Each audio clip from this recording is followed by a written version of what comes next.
Welcome to the Glenn Beck program.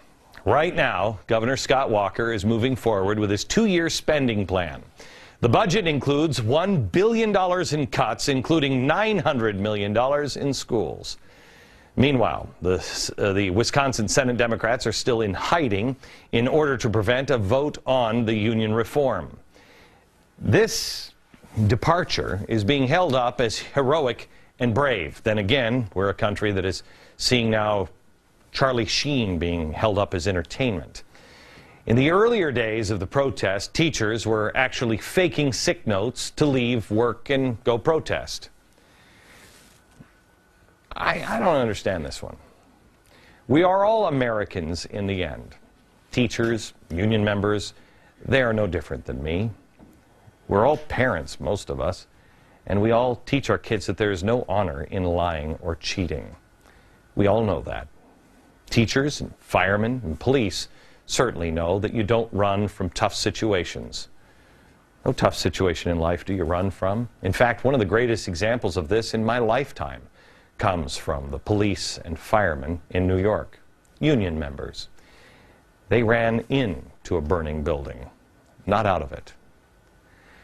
Now, in this crisis, as we see what's happening on our streets, where there is violence, where there are different rules being applied, and people are lying and cheating to get their way or running, what is it we are teaching the next generation of Americans? Most Americans didn't want Obamacare. No matter what you say on the left, the facts bear it out. That's what the polls said. And politicians used every shady trick in the book to get it passed. And they were proud of it, strangely. But did the politicians on the other side skip town and hide? Did the Tea Party resort to violence? They didn't. Because we understand and respect the Republic, and Democrats do too.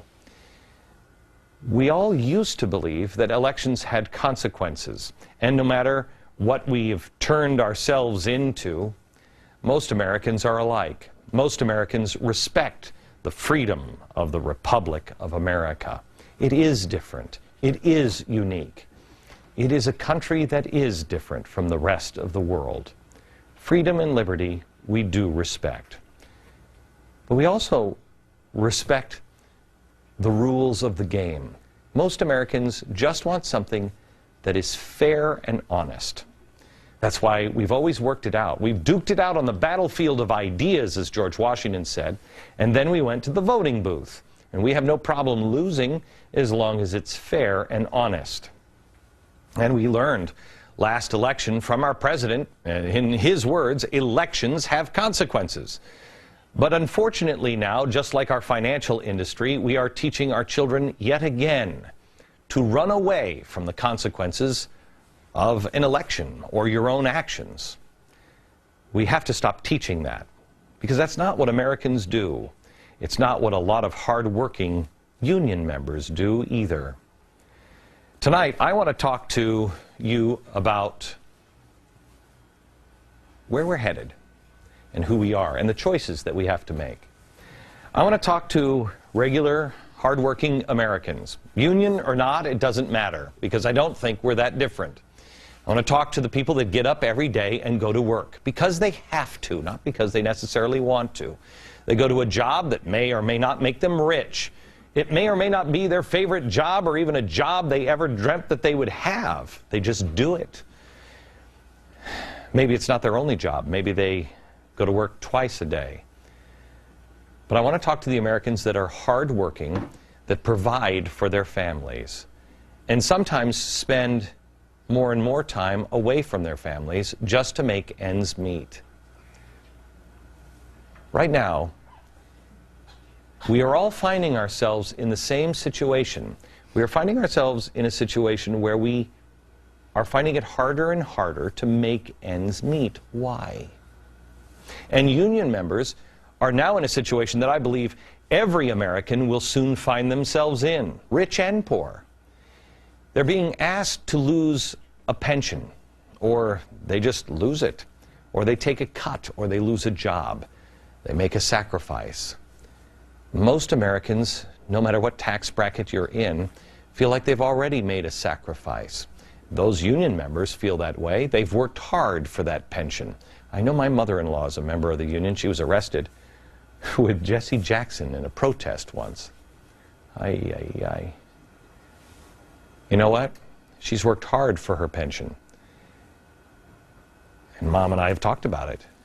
You're probably not going to get it in the end. Some union members have put their lives on the line for that pension. Union members, you are no different than the rest of America.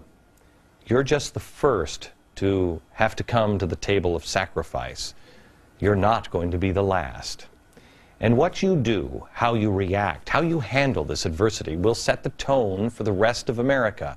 Because I believe every American, in fact, I believe every human all around the world is going to face this.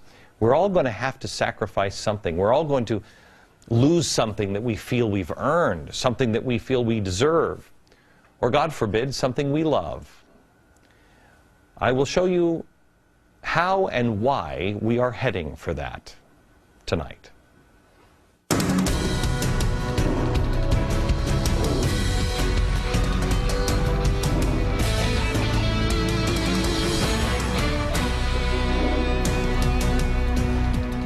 Well, hello, America. There is the American experiment that I think is still going on. And I think in the next 18, 24 months, it's going to be answered by us.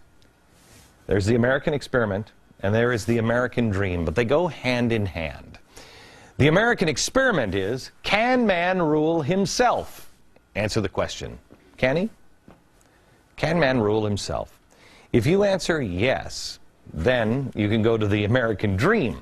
And that is, what is the American dream? Well, if he can rule himself, then he can chart his own course. But the rule is, everyone has a chance, no matter color, creed, or station. The experiment was, can he rule himself without a king or queen? And if so, then he can have the American dream. And it doesn't matter if he's a lord or a lady. He has a shot. That's what Martin Luther King was talking about. Having a shot. John Edwards during the last presidential campaign was right, but not on purpose. There are two Americas. There are the Americans who understand the American experiment and the American dream and answer it this way. And then there's the other Americans who believe that no, man cannot rule himself. He's too stupid. He's too greedy. The American experiment is over. He cannot. Maybe he's too lazy. Maybe he just doesn't understand the big picture. He's not going to do the things that will provide for collective salvation. So we have to rule him, or shape him, or nudge him, as Cass Sunstein says. Well then, that leaves the American dream. What would the American dream? If no man cannot rule himself, then what's the American dream? Because you can't chart your own course. You can't be trusted. Well, if you can't chart your own course because you can't be trusted and you can't rule yourself, well, then somebody's got to limit your choices within a range. For example, yes, eat whatever you want. You're free to choose. Of course, there's nothing with trans fats on the table. There's no sodas in the vending machine. And there are French fries, but they're not out on display. You're going to have to special order them, and they're not on the menu. So you're free to choose. But that's not real freedom. That's like the Truman Show.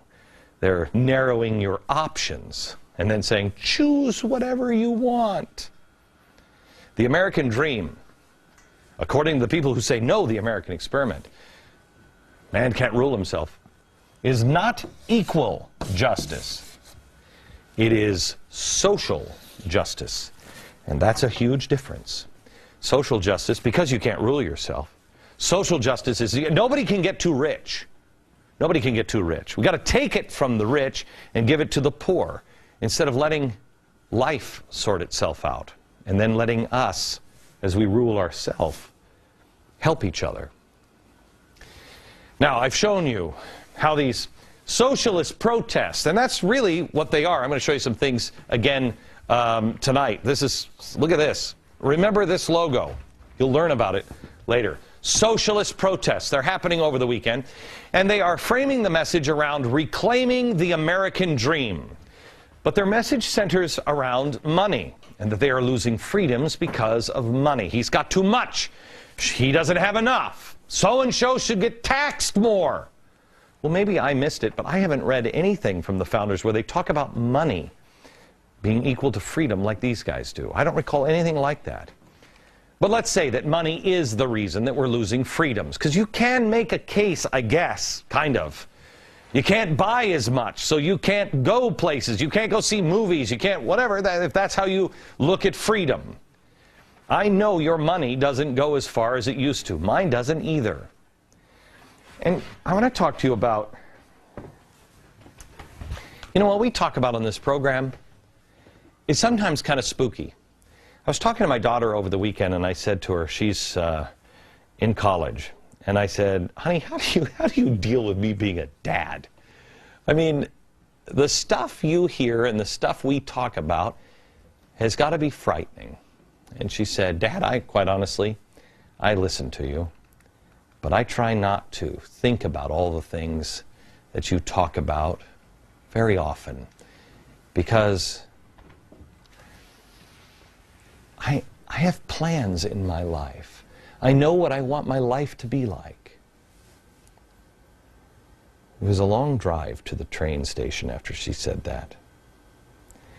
I just said to her, honey, everything's going to work out the way it's supposed to be. Not necessarily the way we thought about it, but we're meant to be happy, and we will, if we just allow His will to be done. Yeah, we're not going to have what we expect, and we're going to get a lot of stuff that we don't like. But the plain truth is, right now, some tough times are coming. And one of those things is our money doesn't get as much. It doesn't buy as much anymore. Now, we can ignore it. We can run and hide, like those in Wisconsin do when adversity stares them in the face. Or we can take it on head on and deal with it. I prefer facing the facts and taking them head on. I have a friend who runs a cancer institute, John Huntsman Sr. He would tell you, Glenn, if you think you have cancer, you better go get a checkup. Don't take time, don't wait, because the longer you wait, the worse it gets, the bigger it grows, and the harder it is to cut it out. The less your chances of survival become when you wait. America, we've known for a long time that we have cancer, and unfortunately it's spreading throughout our body. We have many kinds of cancer, but I want to focus tonight on the economic cancer. How far is your money really going? Well, let me show you something that the White House released today, that Americans' personal income jumped 1% in January. That's the highest jump in 18 months. May I ask you something? Does it feel like things are getting better or worse for you?